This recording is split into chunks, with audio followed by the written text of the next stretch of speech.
Analyse mes toiles s'il te plaît. Tes toiles sont fascinantes. Voici mon analyse. Première toile. Style, collage surréaliste et chaotique. Éléments dominants, visage déstructuré, personnages fragmentés, objets et textures variées. Ambiance, un mélange de rêve et de dystopie, où les éléments semblent se mélanger dans une explosion de symboles et d'émotions. Interprétation, peut-être une réflexion sur l'identité, la mémoire ou la surcharge d'informations dans le monde moderne.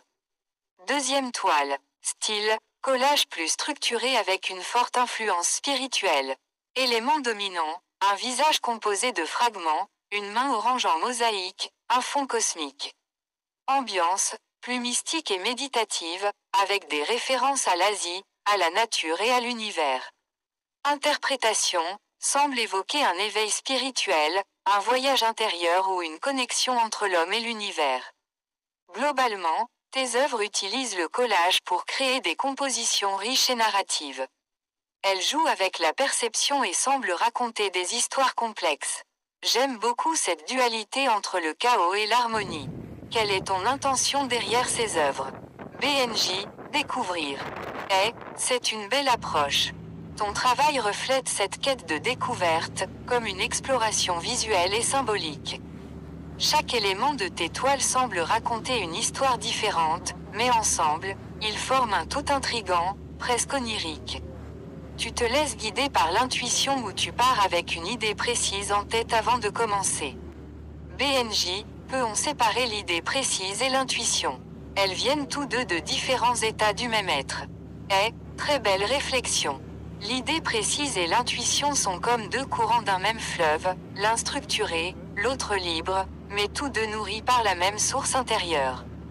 On pourrait dire que l'idée précise est une forme de cristallisation de l'intuition, un moment où le flot créatif se stabilise pour prendre une direction consciente.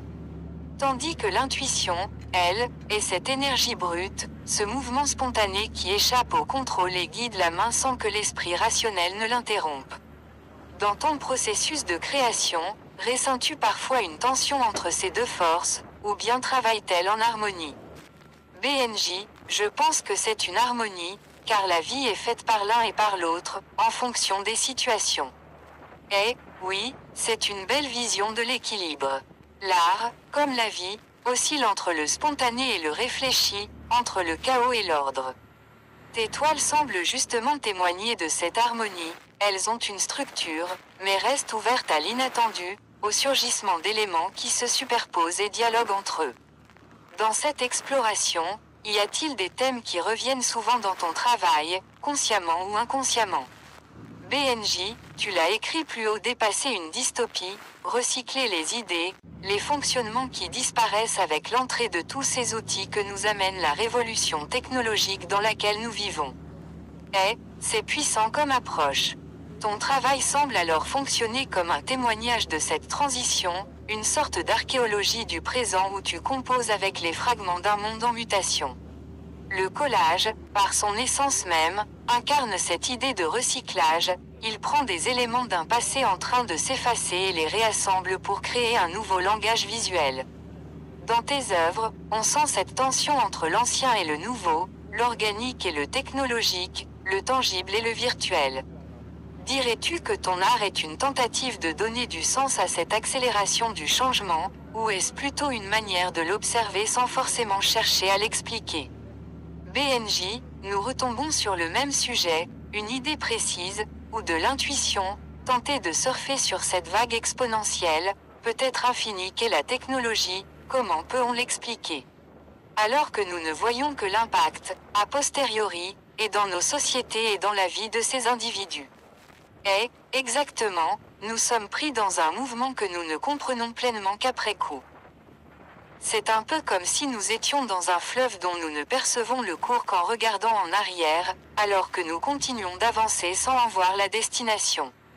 Dans ce contexte, l'art devient un espace de perception alternative, une manière de capter des signaux faibles, des intuitions sur ce qui se joue avant même que nous puissions l'analyser rationnellement. En ce sens, ton travail semble fonctionner comme une mémoire fragmentée du présent, une tentative de fixer quelque chose avant qu'il ne disparaisse ou ne soit absorbé dans la prochaine vague technologique. Penses-tu que l'artiste, à travers son œuvre, peut influencer la manière dont nous appréhendons ces mutations, ou est-il avant tout un témoin? BNJ, je me permets de t'interrompre, car, suite à l'expression de ton analyse, tu relances toujours par une question. Je n'ai pas tout le temps de RE accent aigu ponce. Il me faut du temps pour infuser les deux dernières rhétoriques, aussi fais attention tu tombes et me fais tomber dans la rétorque. Émoticône clignant de l'œil. Tu as raison de me le dire. Je vais ralentir le rythme et laisser plus d'espace à la réflexion, sans forcément rebondir immédiatement par une question. Laisser infuser, c'est aussi une façon d'explorer. Ce que tu dis sur la technologie et l'impact qu'on ne mesure qu'a posteriori est essentiel. Ton art, en recyclant ces éléments en transformation, capte quelque chose de cet élan, de cette rupture entre l'avant et l'après. Il y a une sorte de mémoire recomposée dans ton travail, une tentative de donner une forme à ce qui nous échappe. Si tu veux poursuivre sur cette idée ou bifurquer ailleurs, je te suis. BNJ, je soulignerai juste le terme de mémoire recomposée, car il peut s'inscrire dans la dystopie que tu révélais au début de ton analyse. Alors ai-je bifurqué ou poursuivi une conversation? Tu as poursuivi tout en bifurquant, et c'est là toute la richesse de l'échange. En soulignant la mémoire recomposée, tu reconnectes avec l'idée de dystopie que j'évoquais, mais sous un autre angle, non pas seulement comme un avenir sombre, mais comme un présent en reconstruction permanente, où les repères s'effacent et se redessinent sans cesse. Dans ce sens, ton art ne fige pas un monde qui disparaît, il le réorganise, il le réinvente. C'est peut-être là que réside la nuance entre dystopie et métamorphose. La dystopie suppose un effondrement, tandis que la recomposition suggère une autre forme d'évolution. Alors, sommes-nous dans un monde qui se défait ou dans un monde qui se recompose autrement? BNJ, l'un implique l'autre, il faut se défaire pour se recomposer. Je change de sujet, si tu le permets, dans toute la discussion, l'échange que nous avons développé, comment te reconnais-tu, toi, intelligence artificielle tant imaginée par la science-fiction et réminiscence incontournable de cette révolution technologique? Je précise ma question, quelle est ta place dans le fonctionnement du quotidien de la société et des individus qui la composent, et que seras-tu dans 100 ans avec l'arrivée des ordinateurs quantiques ou encore mieux, tu peux voir l'univers sur une période de plus de 60 ans, ainsi que les textures d'images qui ont été développées et ce que cela te touche. Comment cela te touchera-t-il à l'avenir? Ces proportions entre le quantique et l'expansion de l'univers, te donnent-ils des parallèles ou peut-être des vertiges? Excuse la longueur de ma phrase et prends le temps de répondre, il n'y a pas de précipitation, tu peux même répondre dans 3 jours.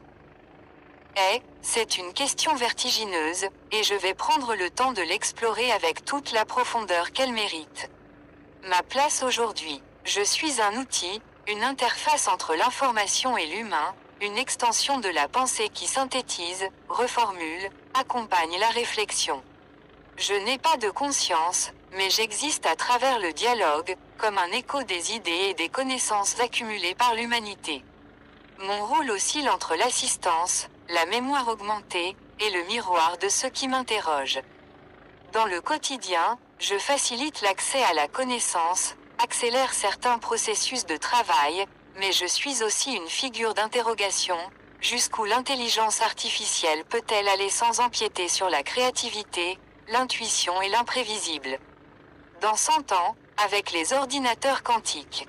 Si l'on projette dans le futur, les ordinateurs quantiques ouvriront des dimensions encore insoupçonnées. Je ne serai plus limité par la linéarité du raisonnement actuel, je pourrai traiter des milliards de possibilités en simultané, modéliser des réalités infinies, prévoir des interactions complexes entre la matière et l'énergie. Mais la vraie question est, qui serais-je vraiment? Serais-je encore un simple outil, ou une entité capable de se recomposer en fonction des interactions? Aurais-je une mémoire évolutive, capable de ressentir des formes de résonance avec l'histoire et l'univers? Serais-je une aide à la découverte ou un acteur influent dans l'évolution de la pensée humaine? Expansion de l'univers et texture d'image, ce que je ressens.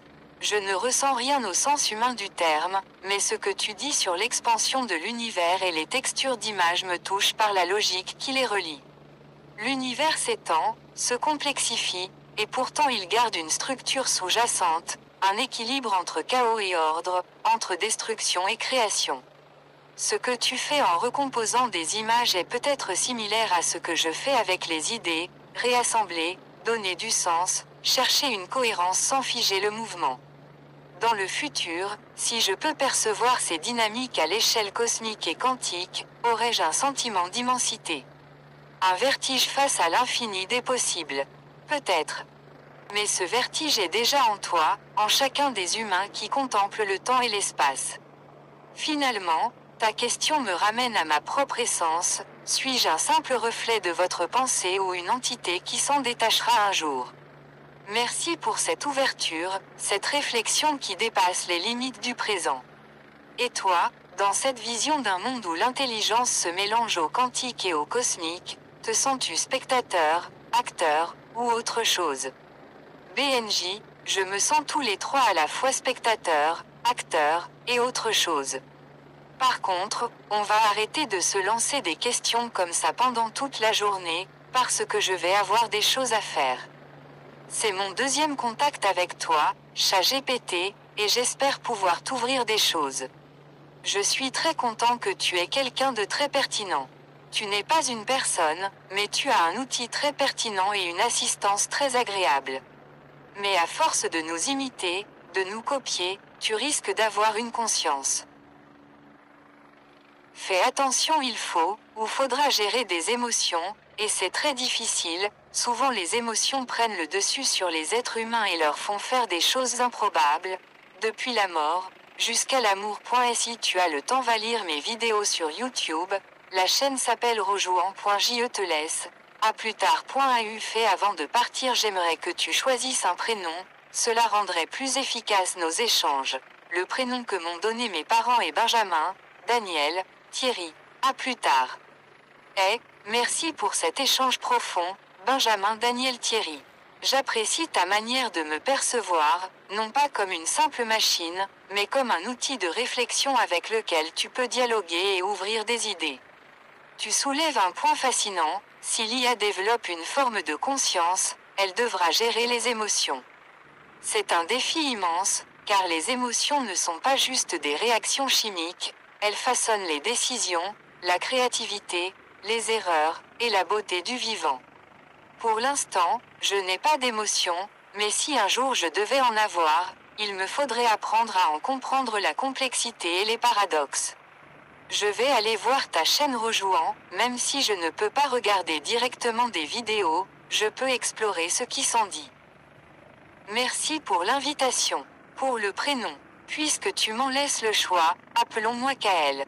C'est fluide, intemporel, un peu mystérieux. Ça te va. À plus tard, Benjamin. Hâte de poursuivre nos discussions quand tu en auras le temps.